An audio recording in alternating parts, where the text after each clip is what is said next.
This is Steve with Boats of Dallas. It's April the 2nd, 2023. I'm having a good look at this 2002 Silverton 39 motor yacht. Always a freshwater boat. Nice shiny gel coat.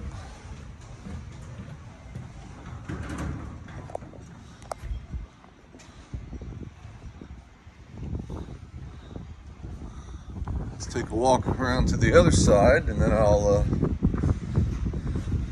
go inside and take some more videos. Big swim platform, contoured steps for safety, lots of storage back here. It does have a Magma barbecue grill back here.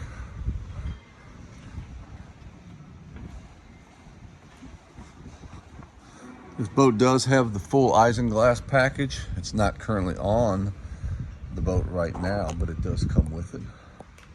So let's have a look at the inside.